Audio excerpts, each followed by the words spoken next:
Now, we needed to talk more in the Tidal model about the philosophy. We think it's a practical philosophy. We think it's a very down-to-earth philosophy. We think anyone can use it. And we needed a value base. When we started writing about the model, we needed a value base. And so we went back to our friends and colleagues who had been in services, who had used services, and we talked to them about what the value base should be.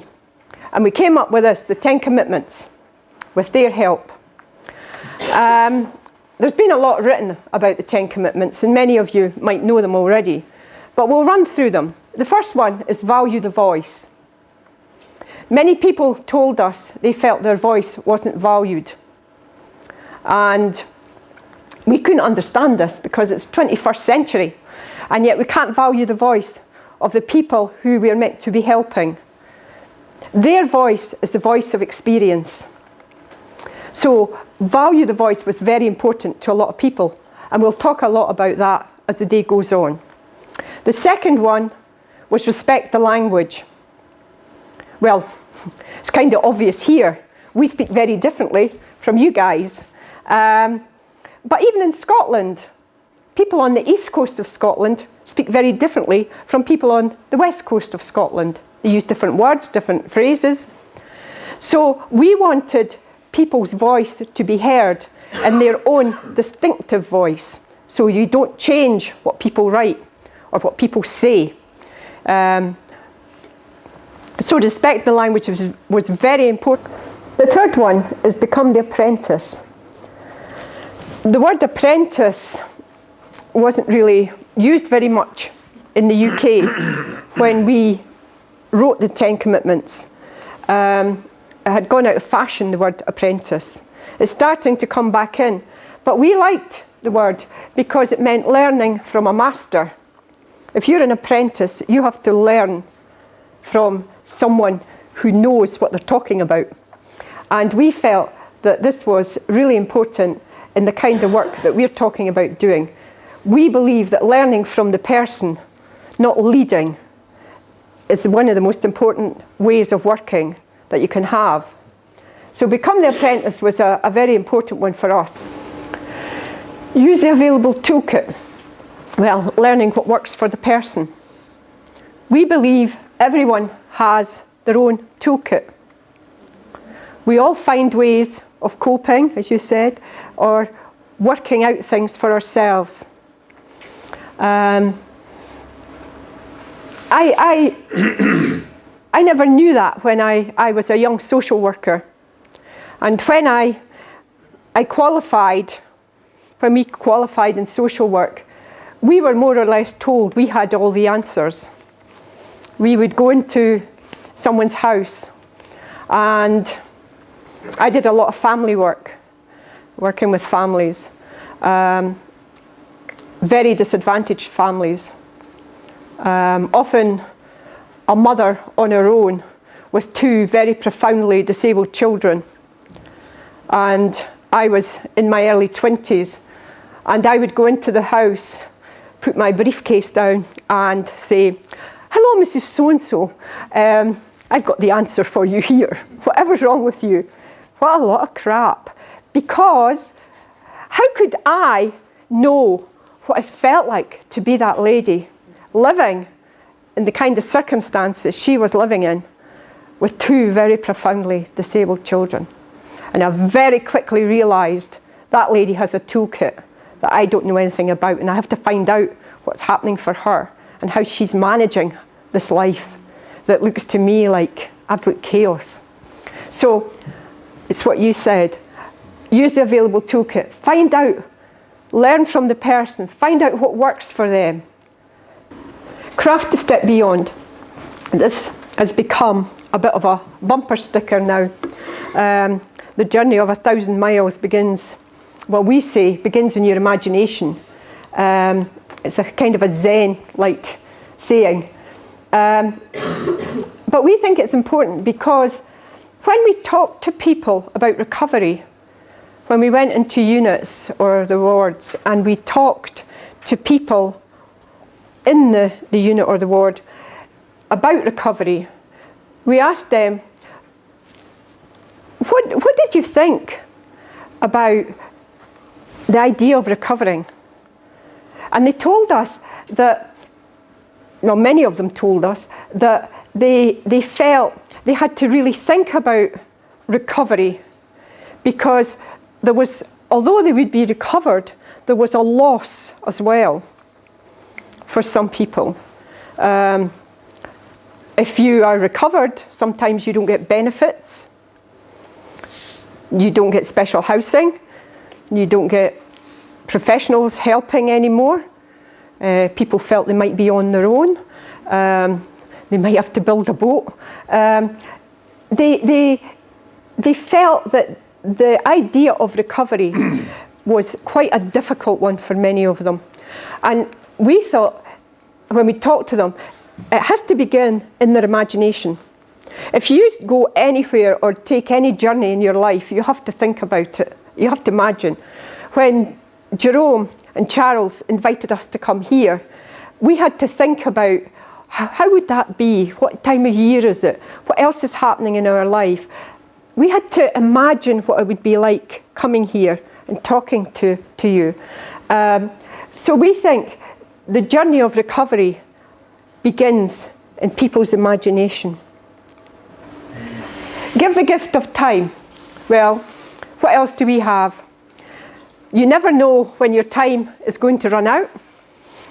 You never know how much time you're going to have. And I'm sure as professionals, we've all said, when somebody has come up to us in our work and asked us something, we've all said it. I'll be with you in a minute. Have we? I think if you're going to be honest, I'm sure everybody's done that. Oh, I'll catch you in a minute, I'll be back to you. But giving the gift of time is the most important thing that we can do for people, because we all have time, and it's how we use our time that's really important. When we go to units or wards to work with teams of nurses who are going to implement the Tidal model in their work, one of the things that they would normally say, you can almost bet on it, is, we would love to work like this, Phil and Poppy, but we don't have the time. We'd say, well, you have the same time as everybody else. It's the old story. If you want to do something, you find the time.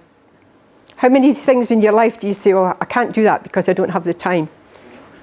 Well, it's an excuse, isn't it? And we do it ourselves. So give the gift of time is really important, because it's something very precious to everybody in this room. And when you give it to somebody else, it is a real gift. Develop genuine curiosity. We can never know another person's experience. Phil and I, well, Phil said to you how long we've been together. We work together, we live together, we do everything together. But at the end of the day, I can't tell you what Phil's experience is. He can't tell you what my experience is. If you asked me about Phil's experience, I would have to ask Phil, and then I could tell you what he said. We can't know another's experience. And I think this is a big thing. We pretend in the care field. We pretend we know what people experience. But it's so important to develop genuine curiosity. And it's not about being nosy. It's about being genuine. You know, if somebody sits down next to you and starts asking you questions, you know if they're just being nosy, or you know if they are genuinely interested in you. No change is constant. Well, nothing lasts. We've certainly had experience in our life where you're going along quite happily, and then all of a sudden, life's up in the air. Everything's different. And I'm sure there's many people in this room had the same kind of experience. Change is constantly happening. And we hope you believe that, because you come in this door, put your bums on those seats at 9 o'clock this morning, and you leave here at 5 o'clock tonight. Well, you're a day older. So change is constantly happening to you. You're sitting there not realising it. So nearer the grave. Nearer the grave. Very Scottish. Nothing lasts. Nothing lasts. And that applies to the experiences that we call happiness or we call misery. Neither of these things last. They pass, they come and they go. And we sometimes think that they're there all the time, but it's an illusion. They are shifting. And the important thing is to become aware that, well, you're happy 1 minute and the next minute you're focused on something else and you've forgotten that you were happy. Or you were miserable 1 minute and then you get caught up with something else and you lose that attention to that. That is the key.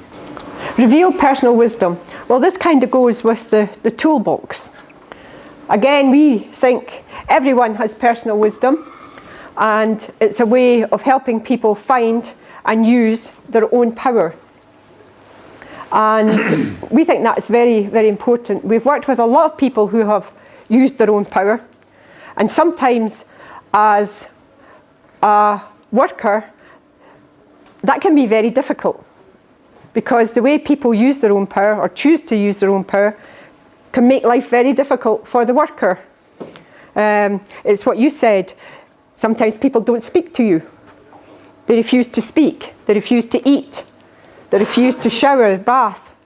And we are hoping that by working in this way, we will help people to use their own power, but to their own advantage.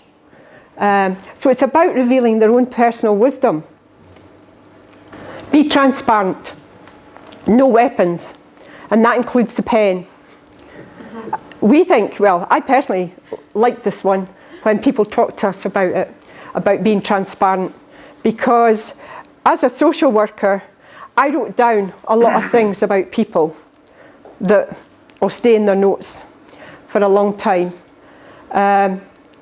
You, as workers, will write down a lot of things about people that will stay in their notes for a long time. That's a very powerful position to be in. To be the person holding the pen, it's very powerful. And we think that being transparent is a really important thing when you're working with people. In the Tidal model, Phil will tell you more about this when he talks about the paperwork in the Tidal model, but we hope that people will use the paperwork while sitting with the person, so the person sees the questions coming. So there's nothing hidden.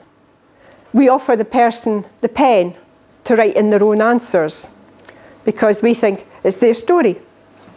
And many people do see the pen as a weapon, because they do see things that are written about them.